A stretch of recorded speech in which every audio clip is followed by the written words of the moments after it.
certainly is, and I see Junior's arrived. Is Junior Junior? Oh yeah, right, okay, Junior. I Yeah. thought you meant Junior the What are you talking about now? There was a singer called Junior, wasn't it? Yeah, but that's Mama used to say. Ah, right, okay. Got Well, you, with you. I'm up to speed now. I meant your son. Right. Winner of the Michelin tire. Yeah, winner of the Michelin tire. Rider number 2, 3... No, 225. 225. Indeed. Just thought I'd check. What's happening in the final half hour or so of the Scottish 6 Days coverage by Nevis Radio? What would you like to happen? I would probably like to speak to somebody. I'll stand up. Talk about things. Go on then, off you go. Well, I haven't... Oh, our friend! We haven't spoken to our friend. Well, we have, haven't we? Oh, we did, but I'd just like to thank him. Yeah, he's a nice fella. He's a good lad. He does something special every year. Every year he does that. He's got the heaviest rucksack. Yeah, the heavy rucksack. Rider number 151 from Switzerland, Walter Traber. Now, Walter, you do a very nice thing every year, and I'd just like to take the opportunity of thanking you on behalf of the observers, because you do something very nice for them each year. Yes, they are doing a great work. Together with the committee who organizes the Scottish 6 Day. We appreciate that as competitors, that they are out in the moors as marshals, and it's wonderful. It's a big family. Absolutely right, and you give them a little gift every year when you ride round with your big rucksack, don't you? Yes, I try to serve each one with a piece of Swiss chocolate, but yesterday I ran out of chocolate in half a day, so I have to let some chocolates this morning in the Nevis Hotel for the backstage people. Excellent, so thanks very much for that on behalf of the observers. It's a very nice thing to do. You enjoy your Scottish 6 Days, don't you, Walter? Yes, really. It's dry, and this time it's no problem to be in time for me. Usually I lose much time in the moors. Absolutely right. So anyway, thanks very much for that. Hope you enjoy the final day of the Scottish 6 Days Trial, the Centenary, number 151, Walter Traber. Thanks, John. I will. Thank you. Hope Thank to you, see him next year. Do you remember a couple of years back, he came out with that saying, didn't he, about weather? It was the it was to do with the weather. Yeah, it was. It was something to do with the environment. Can you remember what it was, Walter? Can you remember what it was, the saying that you had a couple of years back about the weather? About being a soup kitchen. Soup kitchen. Do you remember that saying you came up with? Oh, it was a classic. You can't remember it now. I can't remember. It was a cracker. It was good. It was good. I should have written it down. You should have done that. If I don't write things down, I can't remember. Who are you again? I can't remember. I did mention earlier when we were talking to Stu Thompson about the wrestling match that got up yesterday between... Oh, there's been a bit of an incident. There's been an incident this morning, yeah.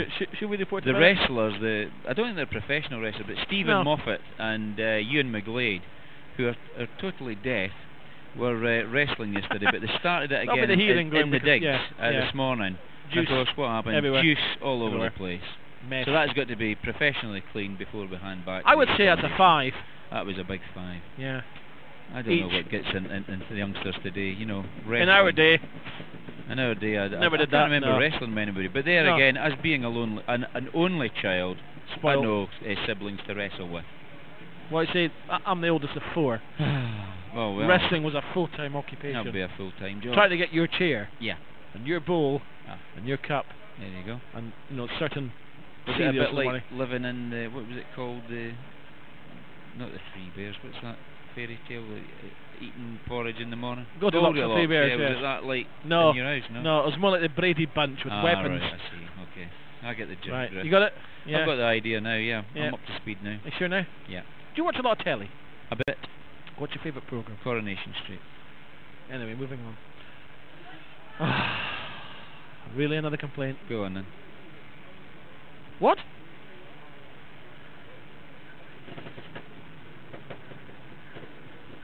I thought we could do some Zumba.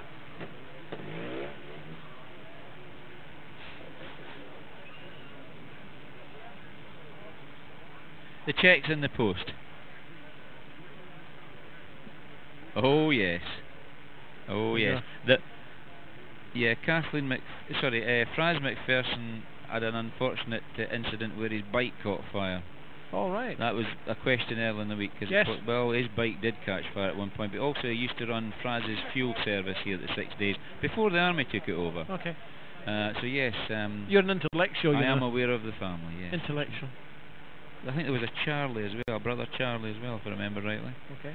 But the old memory is not as good as it used to be. No, it's not. He's got that glint in his eye. It's worrying me. There you are. And then there's Mr. Piercing Blue Eyes who only says, Corn sausage. Corn sausage Roll. Yeah. That'll be the Telly Bob Telly chap. Bob.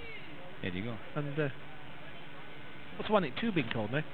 Yeah, we're moving up the numbers. Moving on. 10:27 is the time on Nebus Radio. And of course it's all back to normal for us next week. All back to normal for you chaps, and oh yeah, and that's all right. You take I'll be listening in on the computer, but for a short space of time, because you should be gainfully employed. I might be gainfully employed with what I hear. Possibly. Possibilities, you never know. Can never tell. That'll be nice. One day I'd love to be keep gainfully employed. That'll be lovely. And over in the crowd gallery at the moment is a Mrs. Scott. Her husband Phil Scott's been riding round with Ross Crosby this week, and she had an unfortunate incident where, you know, these Scott people, you know how the guy said with his Rothmans Honda Monteza, this was his kitchen, his fitted kitchen. Yes. That was the worth of it. Yeah. Well, they've got a van, a transporter van, and that must be the equivalent of a fitted bedroom. Well, she managed to scalp it off the Corran Ferry the other day. No. Didn't do any damage to the Corran Ferry, but it certainly did a bit of damage to the van. Was that the lady that we spoke to the other day? That was the lady that was highly embarrassed about it round the corner. We would never do something like that. Of course we wouldn't. No. Is that the full-time wrestlers there? Yeah, the full-time wrestlers are there. There they are. One of them's handling or holding the helmet of Chris Greenwood. Yes. He's waving. He can't hear us. But we've got the television camera on them. The camera's on so them. Perhaps we could have a demonstration of the racking. Smiles. That's the one that's smiling with the helmet is Stephen Moffat. He's related to me as well. Really? He's the youngest son. Takes his mother's looks then. He's also a trials rider. He's not quite as tall as his brother yet. No, he's not. No. He's what does he do? He's a student.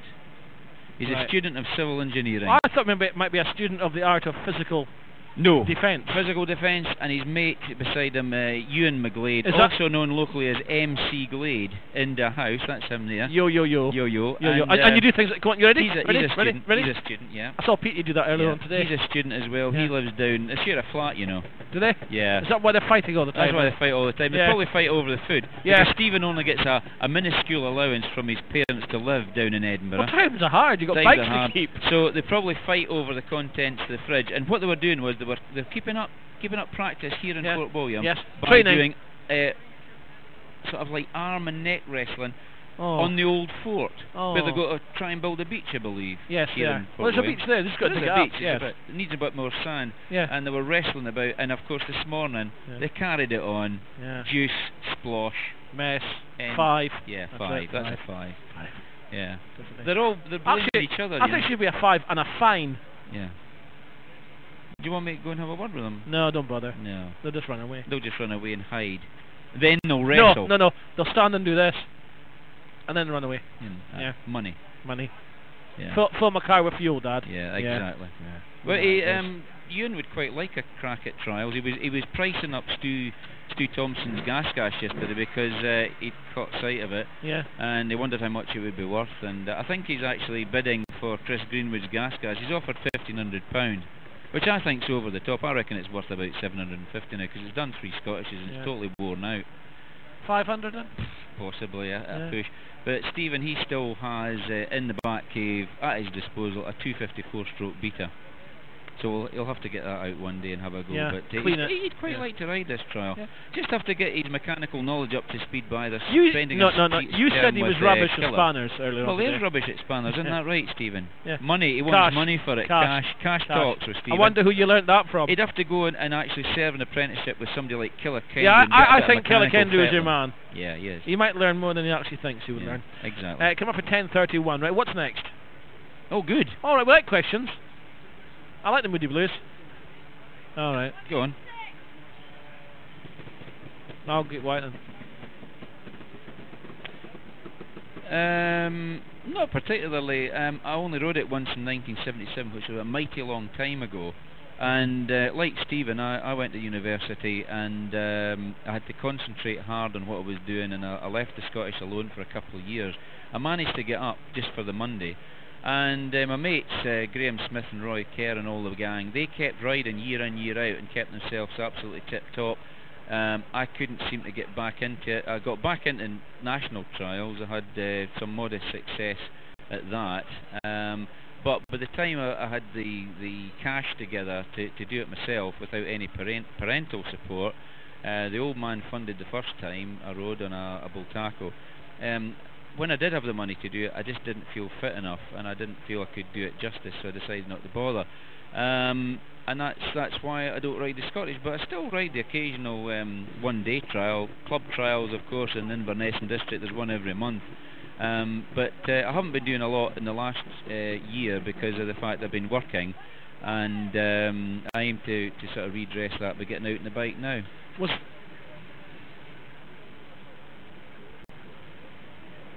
No, it never crossed my mind at all. Plenty of people actually suggested, wouldn't you like to ride round with your lad? And I said, yeah, theoretically I'd love to do that, but I'm not going to even attempt it because I know my limitations. And for me, I mean, there are guys of my age like Gordy Murray who rides in our club. Gordon's just about the same age as me. I think he's about 6 months younger than me. He's done it the last 5 years and thoroughly enjoyed it.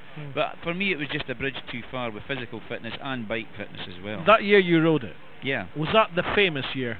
The famous year. When you got lost? I got slightly askew with the marking. You got lost? We were talking about it last night, actually. It was one of these things that I hope never happens to anybody, because it's quite disconcerting when you realise you're the only two bikes on a particular hill and it's the wrong hill. Yeah. But, well, we got round about that. We had to protest in those days to keep in the trial, and the doctor's 10 marks per section at Leitcher Bofin, or German Camp as it was, and we got 50 marks added to our score. And I managed still to beat a couple of the Scottish clubmen, even though I had a